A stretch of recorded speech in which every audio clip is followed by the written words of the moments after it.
Nós vamos iniciando aqui mais uma entrevista do nosso programa de História da Engenharia narrada pelos dois alunos da UFMG, esse projeto da UFMG. Esse projeto é patrocinado pelo CREMG, que agradecemos também com o apoio de toda a equipe que nos garante o sucesso do projeto. Nosso entrevistado de hoje, então, é o Luiz Marcos, nós conhecemos no VAIS, engenheiro mecânico eletricista da última turma, colega do Sérgio Arthur Diniz, que também foi colega de turma. Faço uma homenagem ao meu saudoso cunhado Isaldo Belo Mascarenhas Guedes, também, contando com a presença e o apoio da Consuelo Máximo, que está sempre conosco aqui nesse trabalho. foi da nossa turma em civil. Em civil. Aqui nós estamos nós somos da Associação de Ex-Alunos de Engenharia, da UFMG, e também estamos no Centro da Memória da Engenharia, na Rua da Bahia 52, que é o antigo prédio do ITI. É isso? Estamos aqui avançando com a oportunidade de inaugurarmos brevemente o nosso museu para mostrar um pouco da engenharia para todos, né? Então, Luiz, você é muito bem-vindo, é uma satisfação recebê-lo. Eu falo em meu nome de todos da associação e de toda a engenharia, por tudo que você tem a nos mostrar dessa experiência como engenheiro, de toda a sua trajetória profissional. Eu prefiro te deixar mais à vontade, mas eu primeiro peço para você falar um pouco do Luiz, menino, jovem, adolescente, de onde você veio, se é de Belo Horizonte, como foi essa trajetória até a escola. Por que estudou engenharia? Por que estudou engenharia? Por que você estudou? Eu te deixo à vontade para colocar isso para nós. Bom, em primeiro lugar, uma alegria e uma tristeza. Por que alegria? Não só voltar à escola, ver aqui a Rua Guaicurus. Nosso primeiro pasto aqui foi no Arthur Guimarães, o segundo foi aqui no Hidráulica, o terceiro foi na antiga biblioteca restaurante, o quarto no Instituto de Eletrotécnica. Então, hoje, para mim, teve esse lado de emoção positiva, né? Uma alegria grande de rever também os colegas, Sérgio, Consuelo e os mestres que estão aqui. Você e o Zé Guido, que tivemos juntos na Sociedade Mineira de Engenheiros. Agora, eu também tenho uma qualidade na vida, eu sou muito aberto, eu não escondo as minhas coisas. Eu senti um choque quando eu entrei aqui na Santos Dumont, depois Espírito Santo e Guaicurus. Achei os prédios da escola abandonados, sujos, umas pinturas de parede feias, né? Ah, mas isso é arte que faz hoje.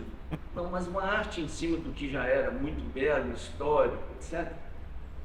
Talvez não seja o mais agradável. Mas, enfim, feita essa introdução só para mostrar o impacto do dia, vamos às histórias. Eu sou mineiro, da Gema, nascido em Ponte Nova, na Zona da Mata. Meu pai era da área de agronomia, estudou em Viçosa. Minha mãe, de uma família tradicional, extremamente conservadora, da Zona da Mata, de Ponte Nova, né? Ela nasceu em Barra Longa. E, desde cedo, eu tive muita curiosidade com as coisas da hoje chamada nossa engenharia, né? Eu gostava, por exemplo, de ver a hora que 5 horas da tarde o dínamo entrava, né? Fechava-se a água que ia para o curral, caía num bicame e aí acionava uma engenhoca, né, que depois viemos chamar de turbina, e aí tinha luz na fazenda onde nós morávamos. Estudei no Colégio Ponte Nova e aí tem um caso interessante, vocês vão ver que eu gosto muito de pontuar casos, né? Menos realidade, mais caso. Eu vim de lá com um boletim de ouro, só 10.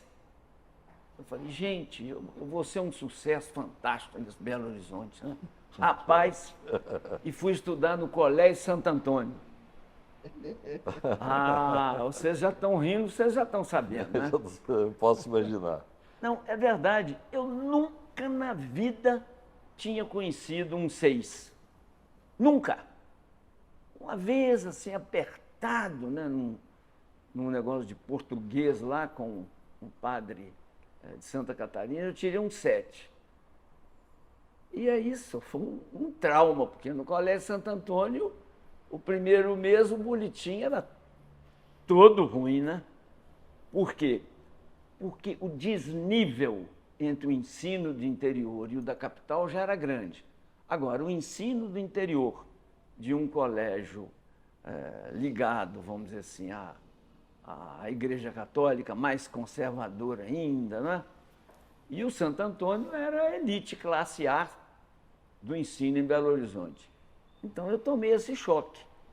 Eu me lembro muito bem de um frei chamado Bertrando, que o tempo todo usava cachimbo, e um dia ele falou comigo: ó, menino, abre o olho, que você está apertado em biologia.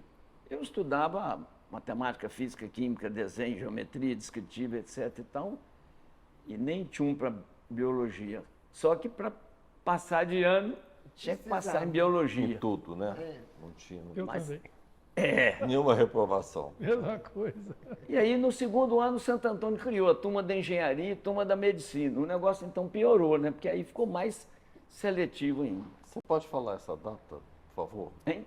Essa data? 1960... Não, 59. 1958, primeiro científico, 59, segundo científico e 60, terceiro científico. Ainda era só aluno, só masculino, não tinha. Só no colégio, misto. no Colégio Santo Antônio. No terceiro científico, o nosso professor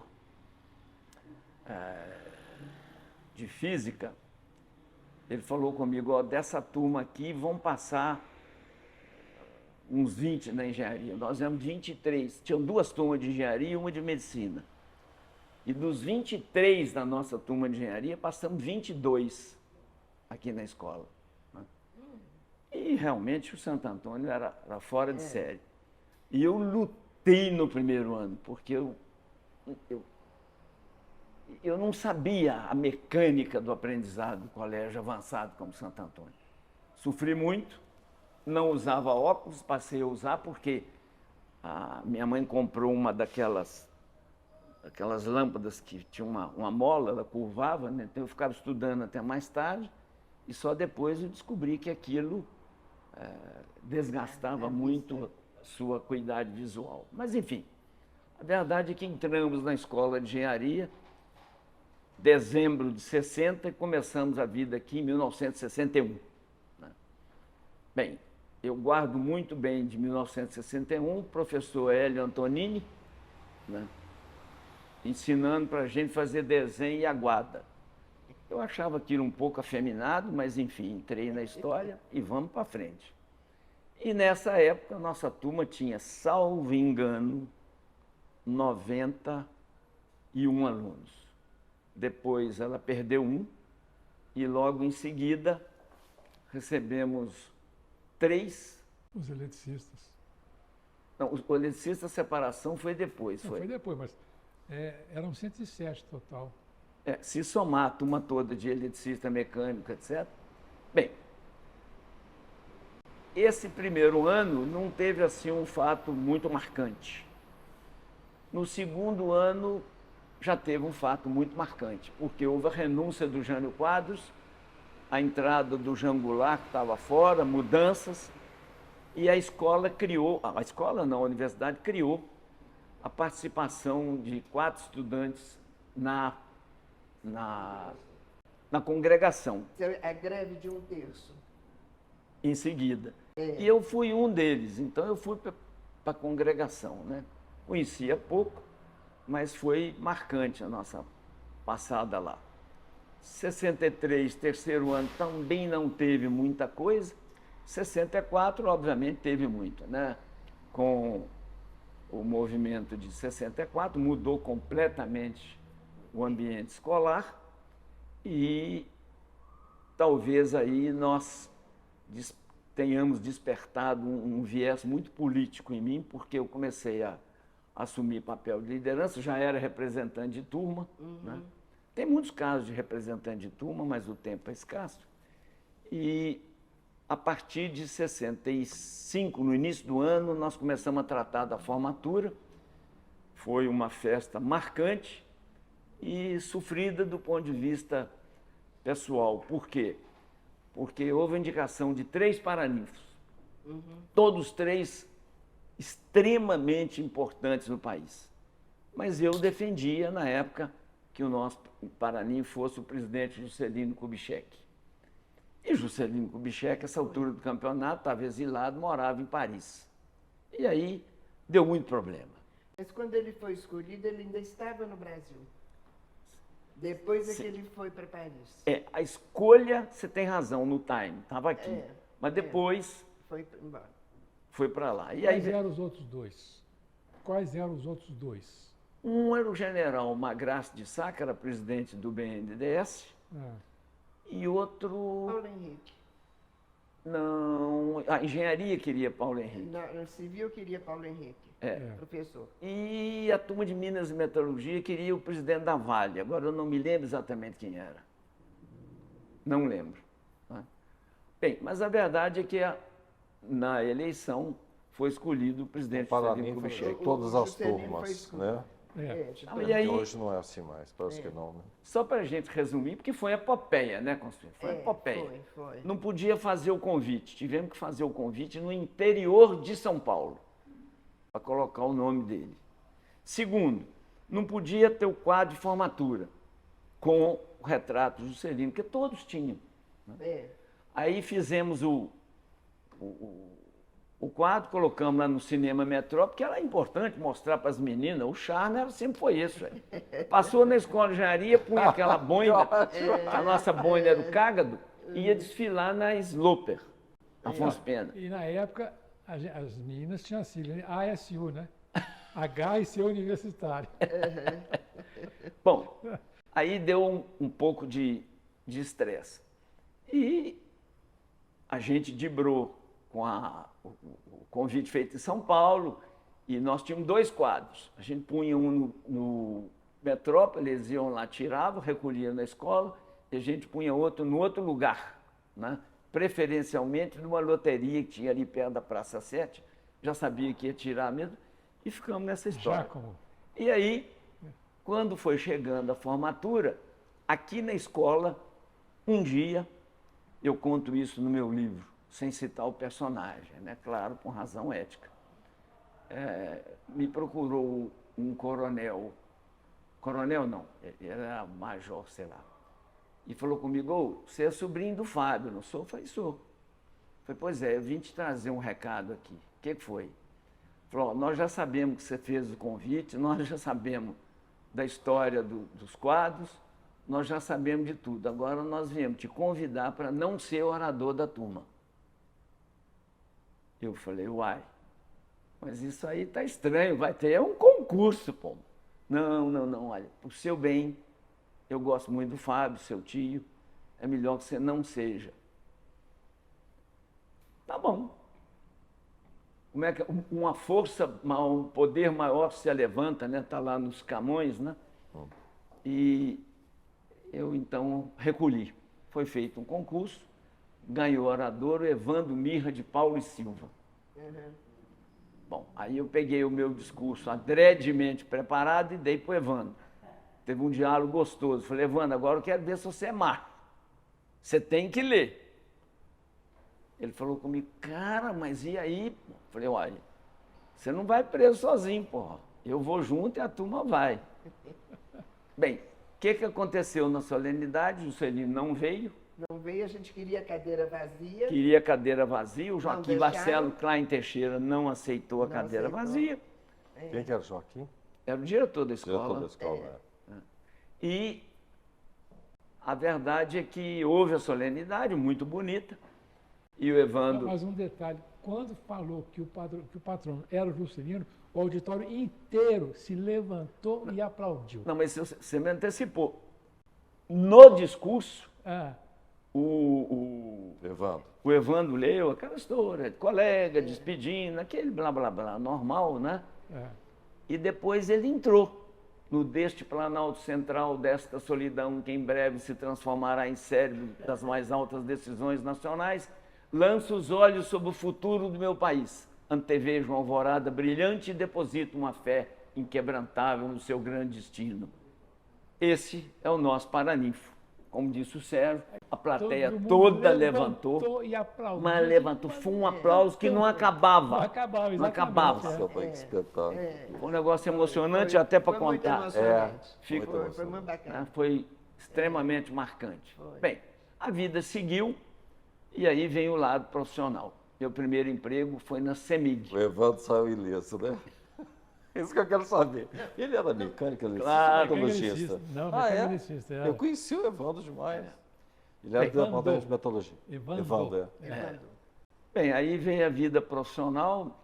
Nossa turma, alguns foram para Cataguases, Leopoldina, outros foram para Copel, no Paraná, que a essa altura crescia muito. Foram 11 inicialmente para Copel. Né? Alguns foram para Sotrec, numa mutreta danada, mas aí envolve o Grêmio, não larga para lá. Chegou a carta, não divulgaram a carta. Então, levamos na brincadeira. Curso para Petrobras Alguns foram para e Petrobras. fez o concurso aqui na escola. E eu não pude fazer porque era mulher e Petrobras não aceitava engenheiro mulher. Você imagina o que você- tinha na época. Você quis fazer e não deixaram? Não. Ó, A nossa turma tinha 3 mulheres. Consuelo, que está aqui, graças a Deus. Celise Lopes Werneck, que eu perdi o contato com ela, nem sei mais. Bicho do mar. E Marilene Campos, que mudou para Nova York e não responde nem nossos e-mails, nem nossas Nada. cartas. Nada. Mas foram 3, pelo menos. é. É. Bem, aí eu fui para a CEMIG e fiquei na CEMIG uma temporada boa. 2 anos depois, na época tinha o Jornal do Brasil, esse você lembra, né, Guido? Eu vi no Jornal do Brasil, tinha um concurso da ONU para engenheiros ficar 1 ano na Europa. E eu entusiasmei com aquilo e entrei. Não tinha muita esperança, mas entrei. Né? E lá tinham várias etapas de provas, né? E a última delas era em inglês, que eu não tinha nenhum domínio até então. Aí o que eu fiz? Minha irmã me dava aula de manhã, de tarde, de noite, quando podia, né? E eu entrei naquele intensivo do Instituto Cultural Brasil-Estados Unidos, que era ali pertinho da Sociedade de Que Engenheiros. deu, né? Né? Praça Afonso Arinos. É só para quebrar um Ali galho. na Praça Funcionária? Só para quebrar um galho, né? E resumo da ópera, eu fui selecionado naquele concurso, né, do Jornal do Brasil e fui fazer uma entrevista e na entrevista me pediram uma carta de apresentação oficial do governo. Eu falei, se for do governo do estado, tudo bem, do governo federal é muito difícil, porque eu, juscelinista, carimbado, com episódio não tão longo, né, seria difícil. Mas aí era do governo do estado, eu procurei o secretário de Estado, Murilo Badaró, e o doutor Israel Pinheiro me deu uma carta de punho, muito bacana, e assinou como engenheiro. Engenheiro Israel Pinheiro, que na época era o governador. Aí fui, 1 ano e tanto lá, já voltei trabalhando numa empresa suíça chamada Braun Boveri, que era, junto com a GE americana, as 2 maiores fabricantes de equipamento elétrico no mundo inteiro. Foi um período muito bom. Depois da Braun Boveri, eu tinha um convite para uma outra empresa, mas meu sonho era a CEMIG. É um negócio engraçado, né? Retornar, né? Assim. A Braun Boveri foi uma bela escola e foi a minha profissão. Mas a minha paixão era a CEMIG. Bem, aí aconteceu uma mudança na família. Meu tio, que era deputado, perdeu o pique e disse, olha, a política não está valendo a pena, eu vou sair. Aí o meu pai falou, não, então você põe o Aloysio. Bom, aí meu tio foi lá em casa me chamar e eu falei, ó, pera lá, o doido da família aqui não sou eu não, pô. Eu estou numa empresa suíça, ganho bem para burro. Eu ganho bem, na época eu ganhava bem para burro. Eu olhava o salário dos outros assim e falava, nossa, não vou nem contar o meu, né? Bom que no imposto de renda na época era lá embaixo. Bem, resumo, deixei a engenharia e fui para a política. Valeu a pena? difícil responder para vocês com honestidade. Né? Uma resposta simples a gente tem. Era uma experiência, era um sonho, a família tinha tradição. Mas hoje eu estou convicto em afirmar, eu nasci para ser engenheiro. Eu nasci para engenharia, para a arte de engenhar, de solucionar, de fazer, de criar, de pesquisar, de avançar. A política tem seus méritos, né? Alguém nos Estados Unidos falou, a política é a arte, a ciência, a virtude de se promover o bem comum. E de fato é. Mas a política é muito mal vista, no geral, e está cada dia... E não é exercida desse modo de promover o bem Esse comum? modo ela não é exercida, ela é exercida de outro modo.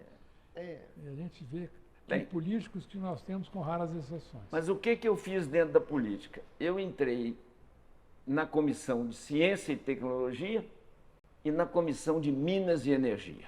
Você foi deputado? Deputado federal, em Brasília, 3 eleições. Né? A primeira, muito boa, foi o período de constituinte. Né?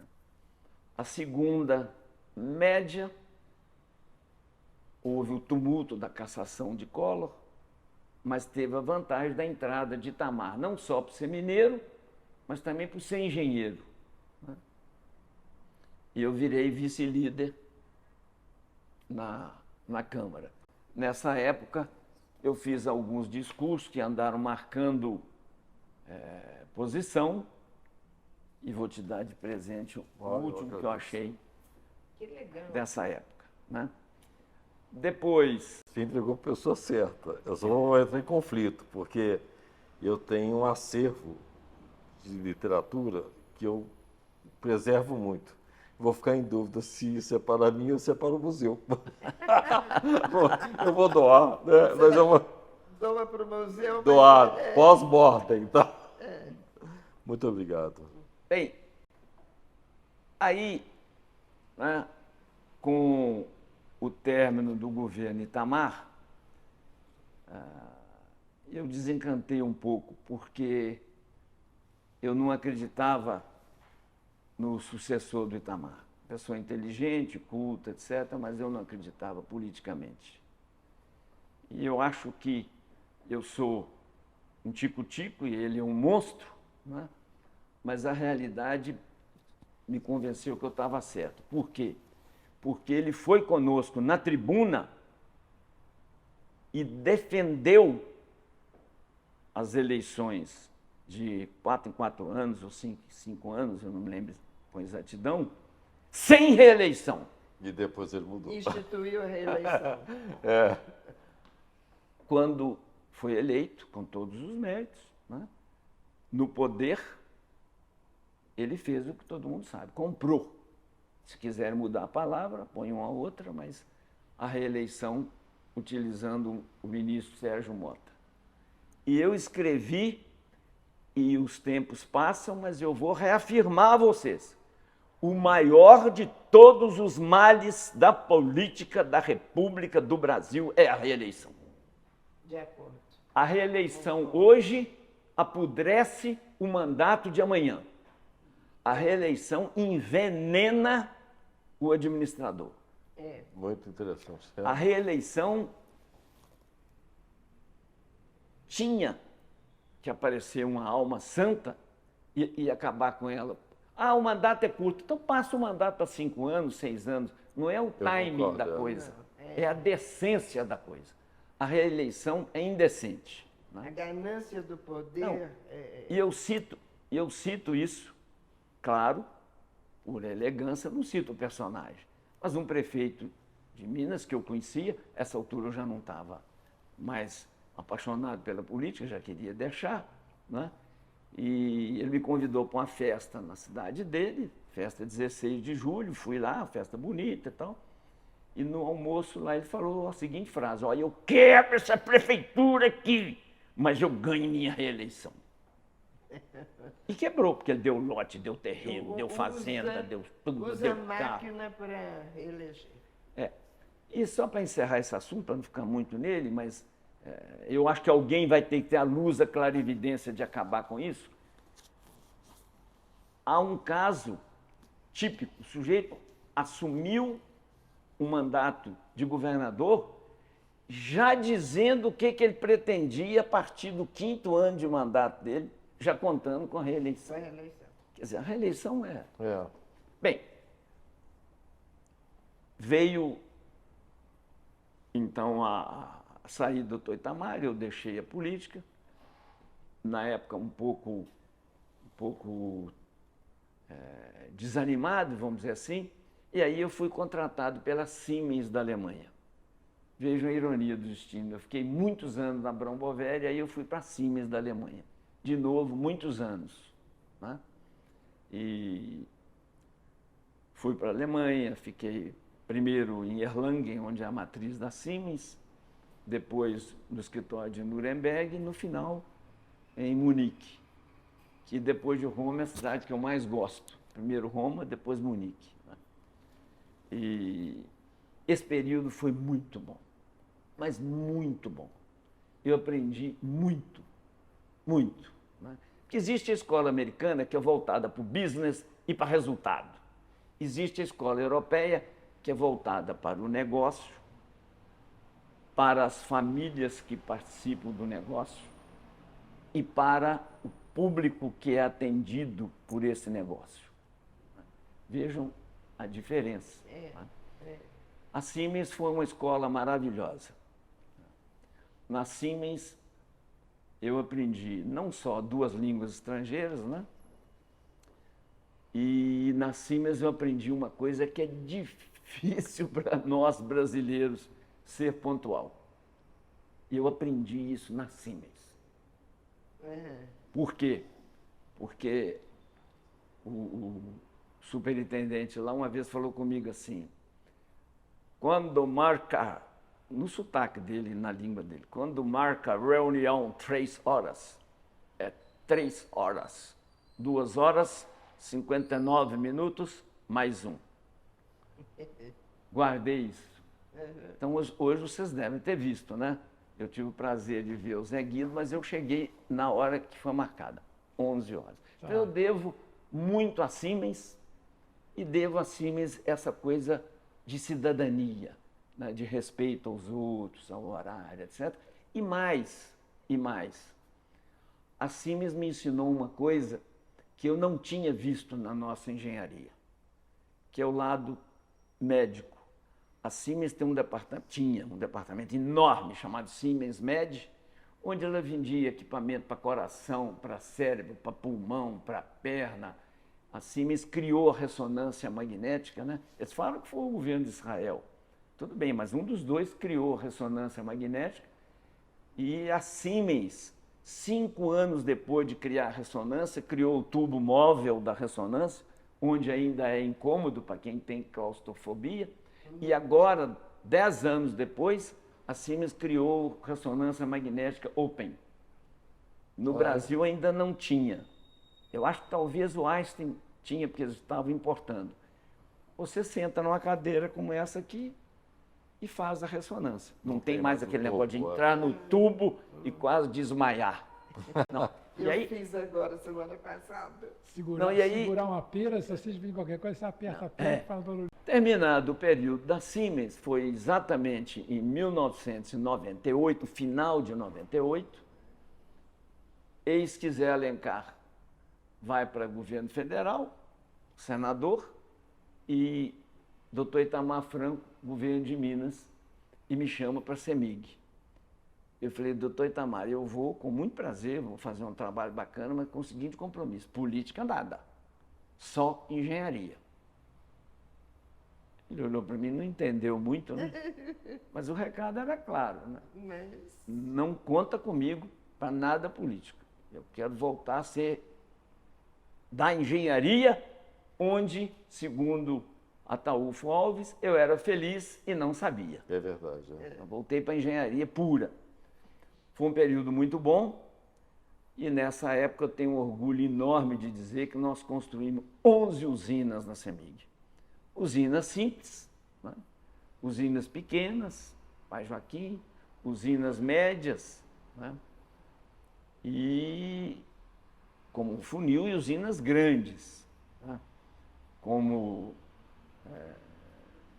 tem uma no Triângulo, que hoje tem o nome Capim Branco, que hoje tem o nome do presidente de um banco, e Aimorés, que foi uma usina feita em parceria com a Vale Rio Doce, e a mais arrojada delas, duas, a usina de Queimado, na divisa com Goiás, onde o fluxo de água entra através de uma rocha,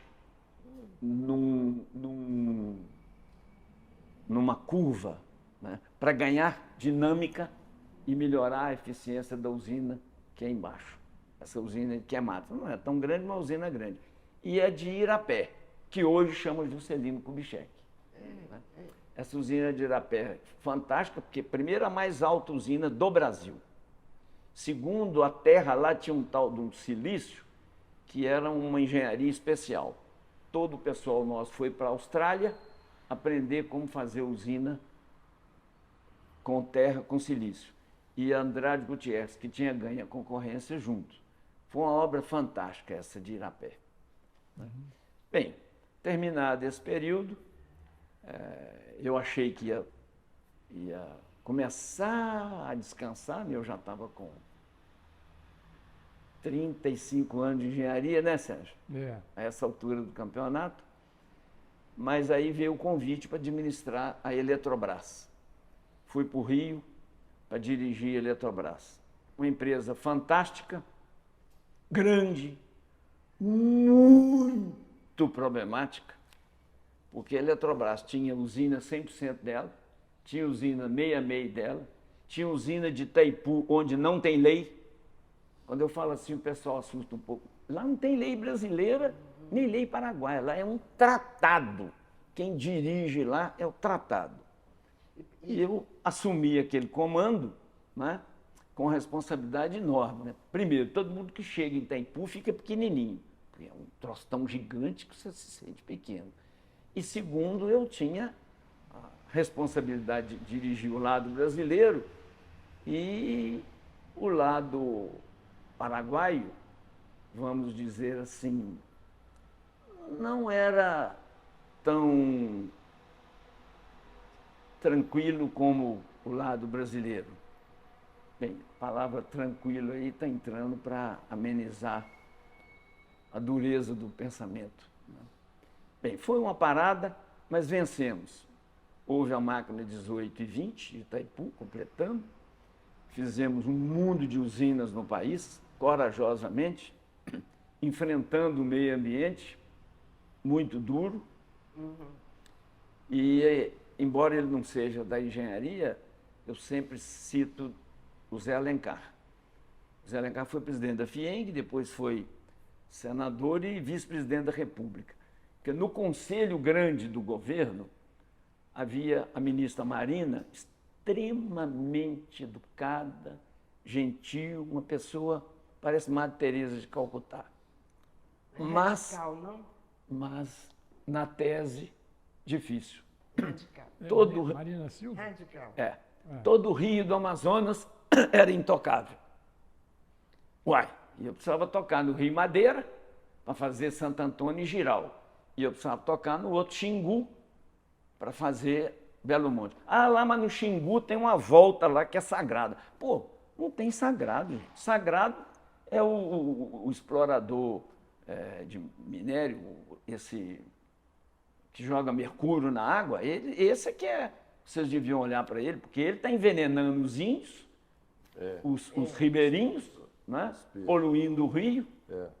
Aí sim, e a consequência no meio ambiente, piscicultura e o rio afetado e tal.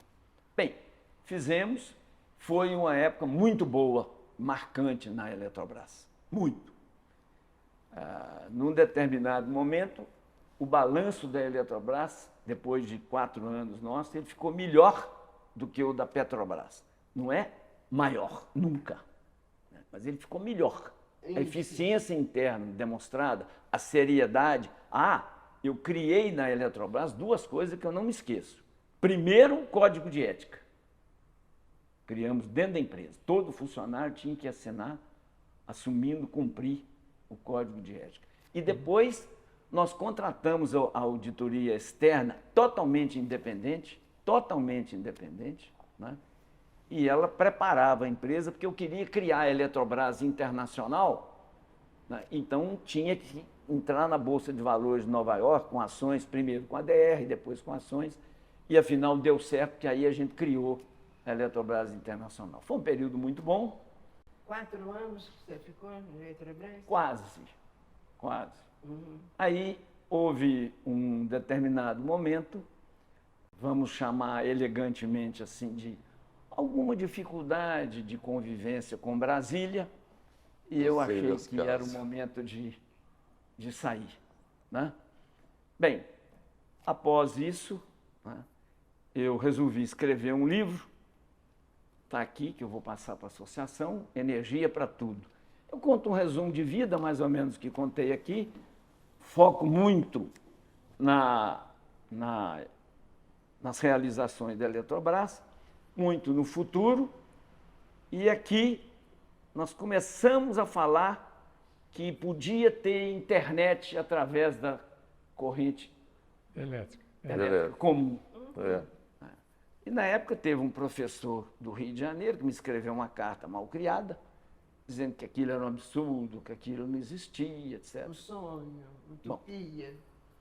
5 anos depois, a tecnologia me deu razão, então eu nem procurei mais esse professor, nem para nada. Então, tudo na paz. Eu já ia te pedir, viu? Pra você doar para a associação, porque nós vamos ter uma sala aqui. Que o livro é muito interessante. A essa altura do campeonato, eu já tinha dirigido a maior empresa do Brasil, na minha área de energia, dirigido a de Minas. Então, eu estava realizado na minha modalidade profissional, né? Nós, vamos dizer, estávamos chegando aí a 2012, 13, 14, 15, sempre na engenharia. E aí, rapidamente, eu lembro que eu fui diretor da Sociedade Mineira de Engenheiros, diretor do CREA, vice-presidente da Sociedade Mineira de Engenheiros, diretor do SENGE, Sindicato de Engenheiros, vice-presidente do CREA, na época do Mauriti, conselheiro federal representando o CREA em Brasília, e presidente da sociedade, quando a gente mudou a sociedade ali do Automóvel Clube para a Rua Timbiras, né? Devo muito a um engenheiro agrônomo chamado Júlio Lender. É uma história que não cabe muito aqui, mas foi ele que viabilizou a venda do prédio da SME no Automóvel Clube para pagar toda a dívida que a SME tinha feito no prédio novo, zerou tudo e começamos uma vida nova. Quem me ajudou muito foi esse engenheiro, Júlio Lender. Ele depois veio a ser prefeito de Belo Horizonte, mas na época ele era presidente da Caixa Econômica de Minas Gerais, que ainda existia. Bem, a vida seguiu, né? E eu criei 2 empresas na área de engenharia. Uma individual, né? Que eu chamava de AV Consultoria, meu nome, né? Luiz Vasconcelos Consultoria, toda focada em energia elétrica. E uma outra chamada Vascon Engenharia, que era meu com mais 5 irmãos, nós somos 7 irmãos engenheiros. 7 engenheiros na mesma família, né? E eles tocaram depois a Vascon, eu fiquei com a minha, e eu fui prestar consultoria para uma empresa da Áustria, mas aí só como consultor. Também uma empresa muito marcante, Andritz, tem algumas usinas em Minas, nas usinas do Triângulo Mineiro, que chama Amador Aguiar, que foi presidente do Bradesco, né? As usinas Resoleta Neves, no Rio Doce, infelizmente toda prejudicada pelo acidente de Mariana, da Samar. Uma usina de Juiz de Fora, que agora me escapa o nome, da Serrinha, salvo engano, e algumas outras menores, né? E nessa época tem de marcante que houve uma polêmica muito grande numa determinada obra dessa empresa, que eu dava apenas consultoria, né? E a empresa me pediu um parecer, eu fiz, e depois houve uma arbitragem, essa arbitragem internacional.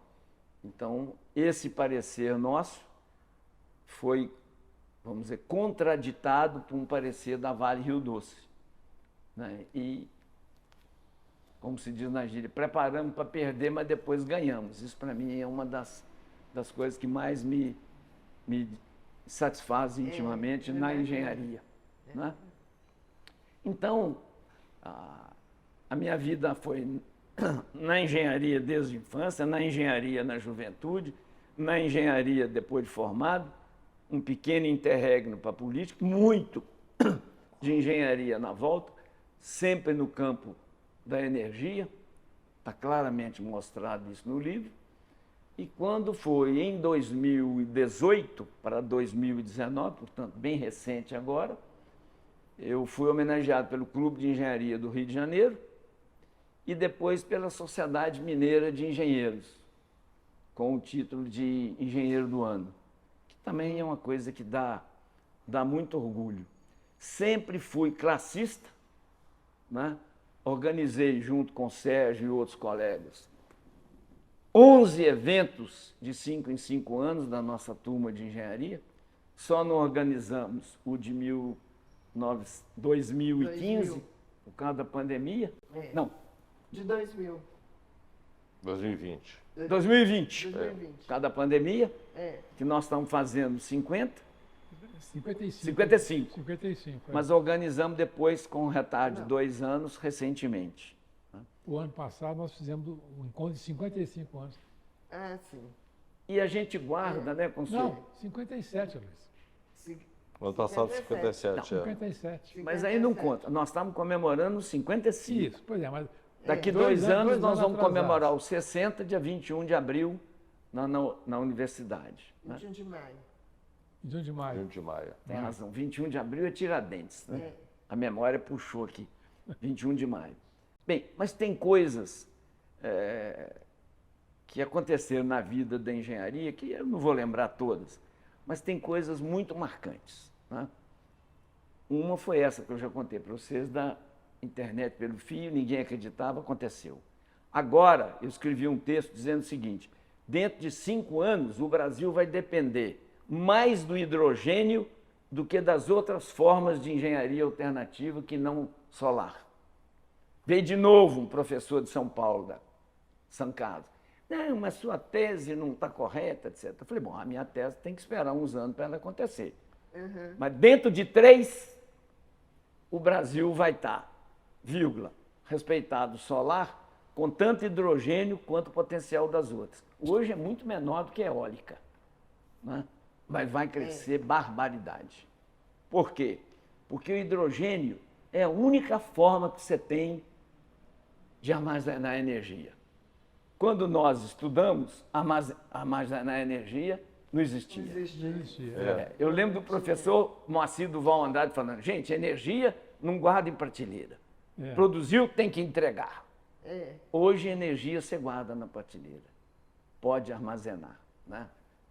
Esse processo já existe há algum tempo, né? Na Noruega, na Coreia do Sul, Japão, Suécia, Israel, Canadá e um pouquinho na França.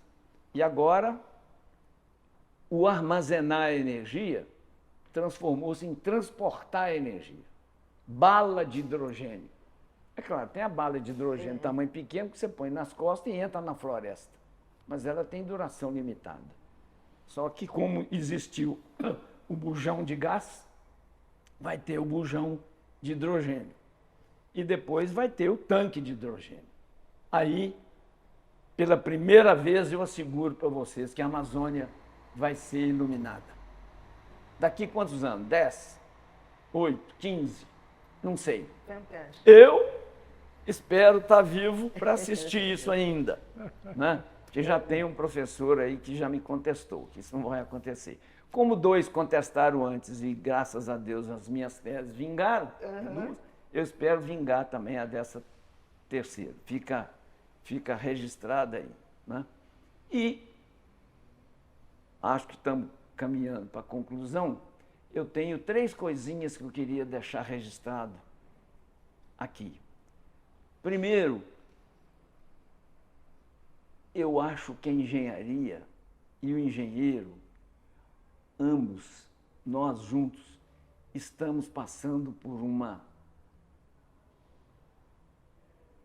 vamos chamar de fase, né? Um período que eu espero que acabe, de que a sociedade mudando, ela está desprestigiando o engenheiro e a engenharia.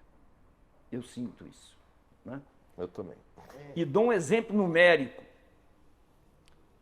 A CEMIG tinha 1.000 engenheiros e 10 advogados. Na época, Dr. Mário Berri, Camilo Pena, Licínio Seabra, Gui Vilela, Mauro Tibau, José Mendonça e N outros mais.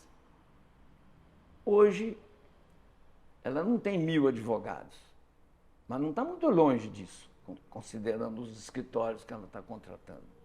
E a engenharia diminuiu muito. Muito. É o ponto que eu posso falar. Eu tenho amigos que falam que na engenharia civil a coisa está mais ou menos assim. Eu ouvi uma frase chocante que você falou aqui do mestre de obras. Nas outras engenharias também. E eu fico pensando o que nós podemos fazer para ajudar a consertar essa conceituação desgastada da nossa engenharia recente. Primeiro, melhorar a formação do engenheiro e as escolas. Né? Segundo, investir mais o país na educação e sobrando para a engenharia. Por quê? A Coreia do Sul investe 47% em educação, ciência, tecnologia e pesquisa. O Brasil investe 4%. Não precisa comparar, precisa. Não. Então, o que se atribui à pesquisa, à engenharia nacional, hoje é muito pouco, diante do gigante que é o Brasil. Então, mas os próprios políticos ajudam a isso, porque eles acham que a engenharia não precisa, tanto que estão contratando mestres. Analista. mas é uma Tudo visão depende errada, da Sérgio. engenharia, mas tudo depende da engenharia. Mas é uma visão errada. É. A engenharia nacional, e olha que eu estou falando gravado, é 70% do PIB brasileiro, direta ou indiretamente. Sim.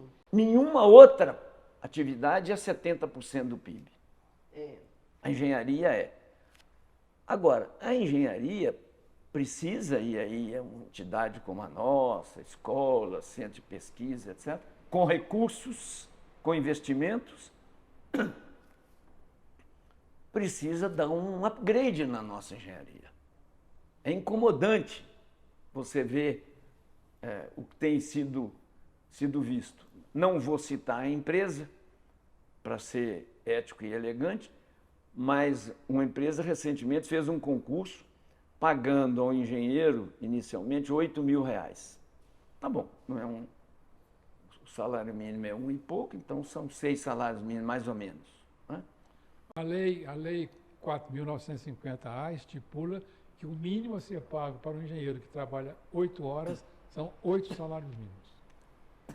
Isso. Agora, mais do que o aspecto legal, tinha que ter o aspecto profissional, aspecto social, de um conceito respeitador da engenharia. Essa mesma empresa, Sérgio, faz um concurso parecido, pagando 14.000 para economista e advogado. Tem algo errado. Tem algo conceitualmente errado. Desvalorização enorme. E eu defendo sempre a engenharia, defendo a energia, sou apaixonado por essa escola aqui, defendo muito a escola de Itajubá. Por quê? Porque quando eu tinha uma sobra de verba na Eletrobras e podia dar essa verba honestamente, decente, tudo bonitinho, dentro das normas de governo, para entidades, a de Itajubá é que apresentava o maior número de projetos. Então, obviamente, ela é a que mais recebia.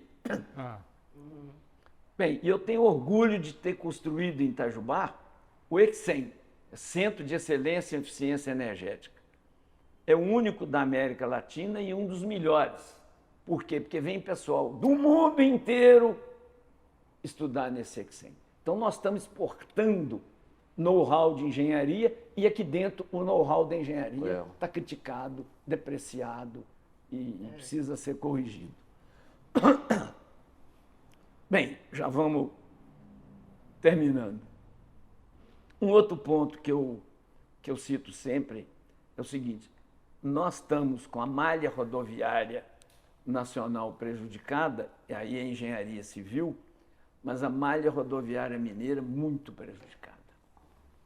Por quê? Desrespeito à engenharia. Está se tapando, operação tapa-buraco de asfalto com terra e areia. Isso não é bom, isso não é engenharia.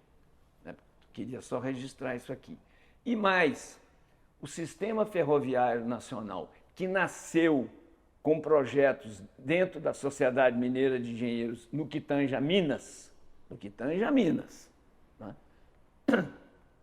E o doutor Eliezer era um dos que mais ajudaram nisso na época, né? Isso me contaram, eu não estava na SME ainda, óbvio. O sistema ferroviário está muito abandonado, Consuelo. Muito, muito. Tinha uma linha Belo Horizonte-São Paulo, chamava Santa Cruz, acabou. Tinha a linha Belo Horizonte-Rio, Veracruz, aos trancos e barrancos, ela está aí meio aos pedaços, mas ainda... Não, Belo Horizonte-Rio... Ela não opera. Não opera. Mas se você precisar, tem a linha. A de São Paulo acabou. A Vitória Minas. É. Que é carga, principalmente, né? E eu tenho uma alegria muito grande, porque eu descobri que tinha em Campinas uma locomotiva velha, fizemos a reforma dessa locomotiva, descobrimos em Cruzeiro, São Paulo, um vagão, juntei a locomotiva com o vagão, levamos para Passa Quatro, no sul de Minas, fizemos um trenzinho turístico. Só para dar um número, a cidade que tinha 8 hotéis e pensões, hoje tem 41. Que ótimo. Não precisa dar mais nenhum dado, né? Está lá para vocês verem. A cidade de Passa Quatro, bem na divisa. Estive lá e passei no túnel a pé, com toda a história da Revolução de 30 no túnel. O túnel é histórico. É histórico. O trenzinho ele sai de Passa Quatro, passa em Estive lá na Manacá, estação, Coronel Fulgêncio. E não teve verba para ele seguir até Cruzeiro, mas é possível. Uma demanda ali umas 2, 3 obras. Então, gente, eu fiz muito pela minha consciência na engenharia mineira, fui presidente da Sociedade Mineira de Engenheiros, do CREA, do sindicato, então eu estou com a minha consciência em paz no que tange a engenharia. Não estou feliz porque o engenheiro não está reconhecido a nível geral, né? E tem essas coisas avulsas que a gente faz. Atualmente, estou com a vida discreta, né? Mas não paro, não perco um evento de engenharia, não perco um debate. Há pouco tempo mesmo criamos um debate na SME que gerou, né, uma repercussão em Brasília.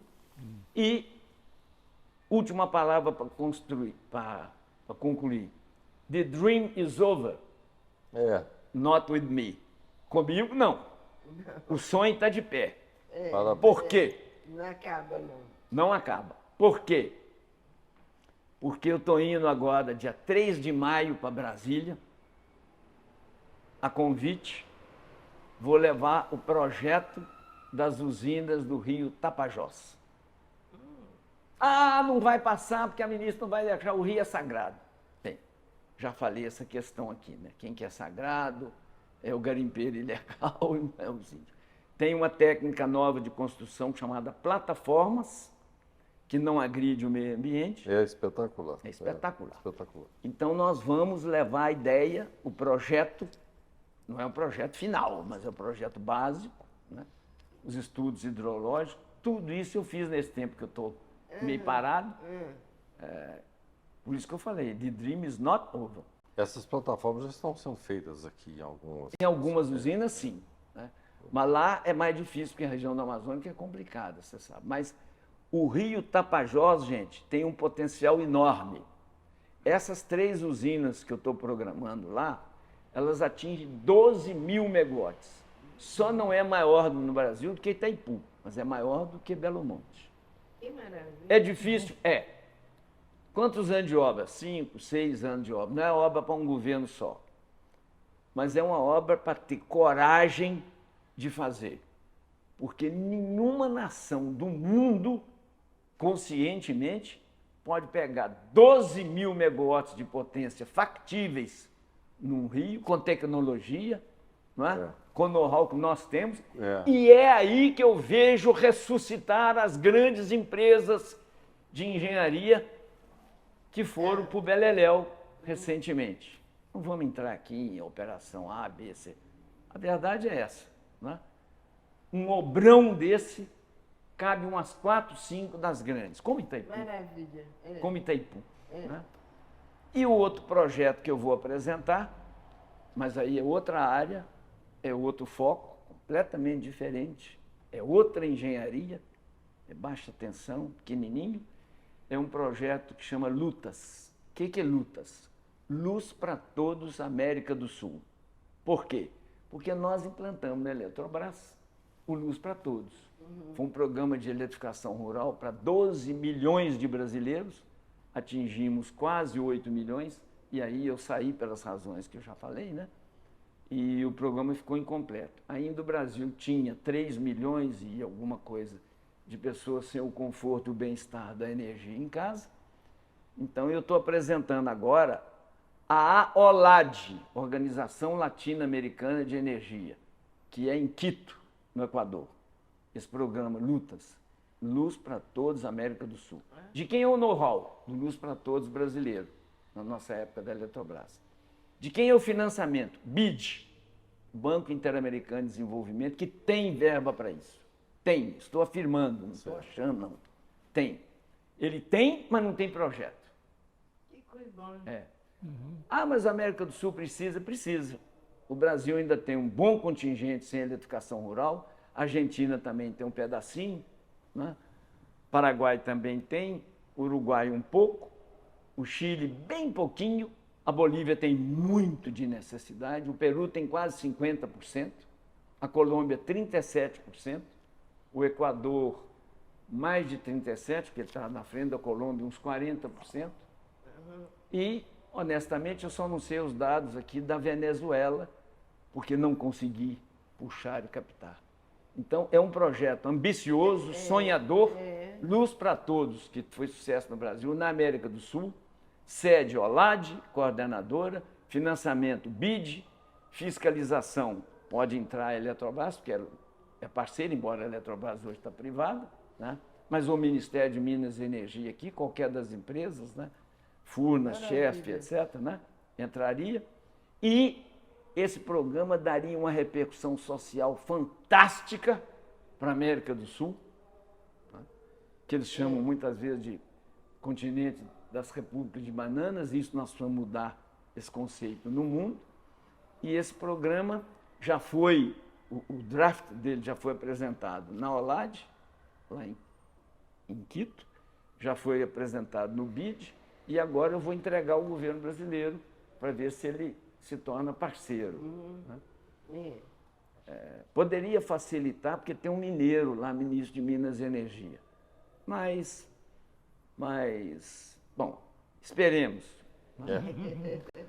Aloysio, Eu acho que eu completei tudo aquilo que eu tinha passado aqui, ó. Seu colega bonitão aqui na capa da revista da SME. Engenheiro do ano. Maravilha, engenheiro do ano. Aloysio, notável, surpreendente. Parabéns Você facilitou até as nossas interlocuções. Eu tentei ser mais Pela ágil, fluência, pela Guido. qualidade do que você expôs, muito motivante, viu? A Eu trajetória realmente fantástica, né? agradeço a sua disposição de nos trazer tanta informação agradável, né? Enriquecedora. Mas E aqui- agradeço em nome de todos da associação também. Aloysio, agradeço pela sua presença, agradeço ao conselho também pelo apoio, ao Sérgio. Foi muito agradável o nosso encontro e que nós possamos ter mais prosas de engenharia, viu? Esses livros estarão numa sala especial de engenharia aqui, com coisa artigos boa. de engenheiros que nós estamos criando para leitura, acesso e leitura.